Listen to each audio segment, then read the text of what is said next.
8 милиарда коинс в сметката ни. Точно така, ще имаме 8 милиарда коинс, защото, да, както можете да видите в момента, имаме 5 милиарда и 300 милиона, но ще вземем сега от тук, от шопа, още бонус 2 милиарда и 700 милиона. Пакнахме тази уникална карта на Жарзиньо. Да, пакнахме я и това означава, че мале човек, ние сме продали буквално за ОМГ. Буквално сме загубили. Човек не очаква да се дигне още, бе, брат. Не очаквах още да се вдигне. Тя даже ще тръгне да пада леко надолу. Си камаре продаваме на къде ще се дига повечето, няма на къде. 3 милиарда ли не трябваше да почакам се тая, брат. За някакви 100 милиона ли ще ги преживееме. Дай този Жарзиньо е тука. Вече имаме 105 Жарзиньо. Просто какво да кажа. Време е да вземем тези кинти в сметката ни. Нека да ги вземем. 2 милиарда и 708 милиона навлизат в нашата сметка. 3, 2, 1. Бам! И вече имаме точно 8 милиарда коинс. 8 милиарда коинс в нашата сметка. Аз просто не знам какво да кажа. Мисля част от тези кинти да ги използвам, за да инвестирам в някакви футболисти, така че да направя някакъв профит.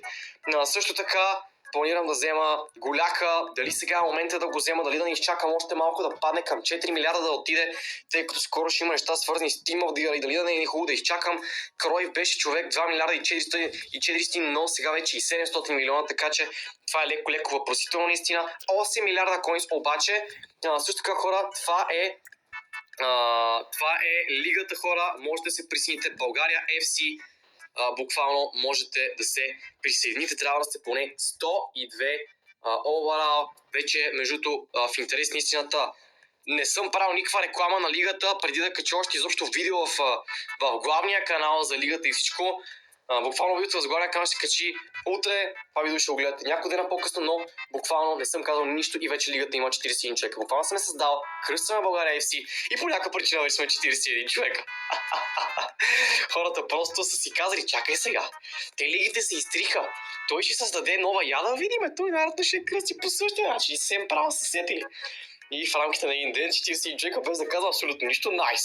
Найс и даже се намираме на кое място в света също можем ли да видиме.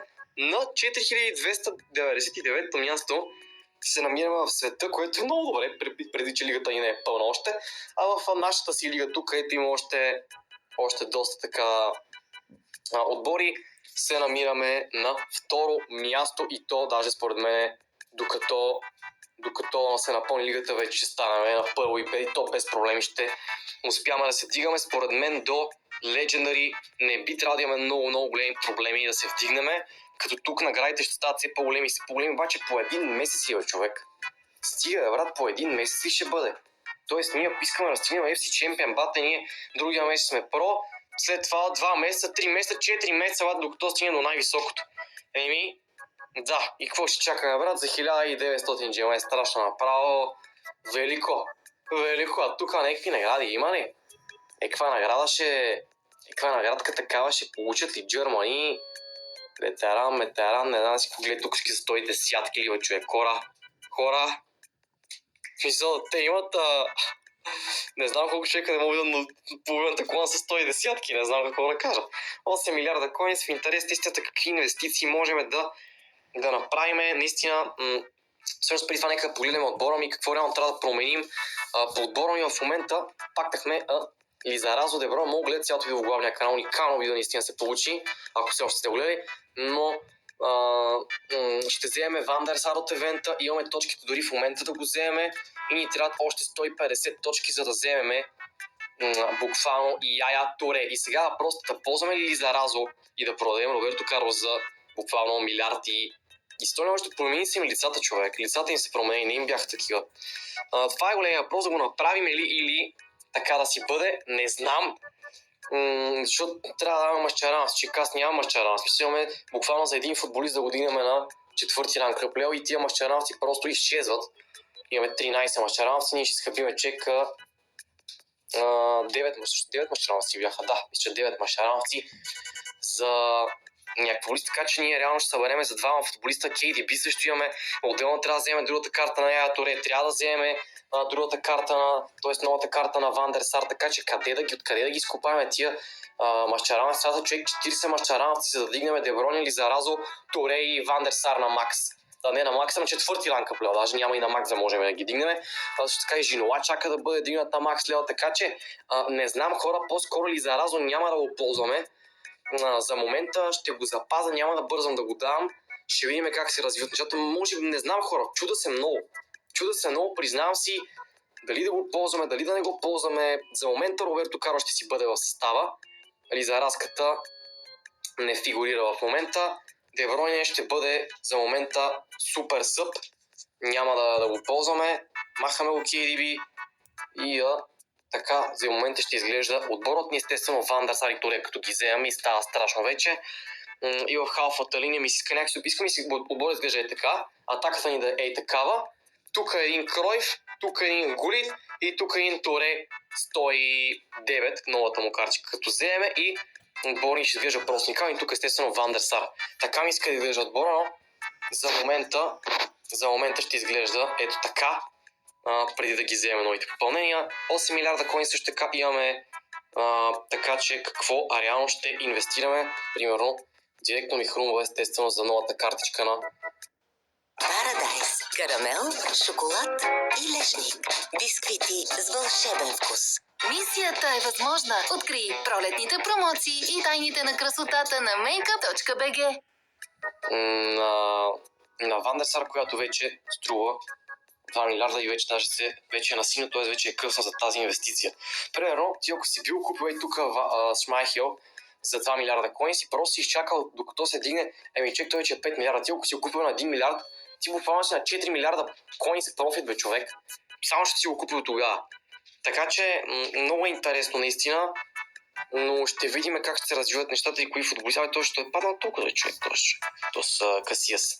То сега покрай нова апдейт имаше някакви промени, доста паникваха хората, изселваха и продаваха футболисти и така. Ми се струва. Не знам защо, но те си знаят, но това с мисля, аз си сега си продавах моите. Аз продавах за висока цена, човек. Те трябваха да падат надолу после. Аз ги продавах, просто да ги разкарам, защото идва нов евент или нещо такова. Но ще инвестирам със сигурност в някакви футболисти. Примерно, много интересно, 99-ятките, например. 99-ятките, колко коинс струва? Те струваха 20 милиона коинс. Защото това са футболистите за ексчейнджове, брат. Ето да. What? Те струваха по 30 милиона. Тоест на този аз ако ги купа тия човек и сега, примерно, много добър момент да инвестирам. И аз ако инвестирам и те са, ето виж, тук са били стигнали 32 милиона. 32 милиона са били стигнали, аз тук ако ги купа за 20 милиона и не купа така човек за 3-4 милиарда коинс, за 4 милиарда коинс се купат такива футболисти и за 3 милиарда, 4 вече е прекалено много, но човек ние, ако те се дигнат с едни 10 милиона, това буквално си е милиард и половина профит, ако ги продам и всичко се развие по план. Но не знам. То спичага, защо струва 200 милиона, бе, човек? What? Кой апгрейда, вече? Кой дал Мащаранов си, за да дигне Морило? Аз това, според мен, няма нормален човек, който си каже, ще си изхарча Мащаранов си за Морило. Няма нормален човек, съжалявам. Или взе и това пичага. Тук тия пичове по принцип трябва да струват милиард и нещо, защото няма кой да го направи това. Няма кой да си хаби Мащаранов си за такова нещо. Според мен някакси регулират играта EA Sports. Но тези пичове всички бяха дигнани по 30 милиона и сега са по 20. Не знам ли EA Sports са ги рисят, цените или нещо такова се е случило, но много въпросително EA Sports, много въпросително. Тук е Роналдиньо, човек. Да, вижте как си им променили лицата, човек. Много странно. Много странно, наистина. Но ще видим какво ще става. Хора, имаме 8 милиарда, коинс е тук, ние дойде си купим голи, той коинса не се губи. Това трябва да имате предвид всеки път, като си купувате футболист. Вие няма да загубите коинса, бе. Коинса пак ще остава в отбора, бе. Вие ако си купите голяка и изкупите 4 милиарда коинс, че имате 4 милиарда коинс, естествено, ако му пада вече цената, но вие няма 4 милиарда коинс да загубите 4 милиарда. Вие ще загубите примерно 500 милиона. Той ще падне. Там дори 3 милиарда да падне, окей, ще загубите 1 милиард, който е страшно много принцип, но няма да загубите 4 милиарда. Така че, да, ще бъде много интересно. Изчакваме за момента малко, вземем новите попълнения и тотално ще се взривяваме. Но за момента 8 милиарда коинс и за момента фармиме много, много мощно в в клана се развиваме буквално. Къртиме тук, вече така са го направи, че не може да виждаме по фенс. Това тук си е за фенс, означава за... Ето даже може да цъкнем матч рекордс. Това е за versus attack, а Cups е за head to head. Това е много добре, много удобно са го направили. Ебалата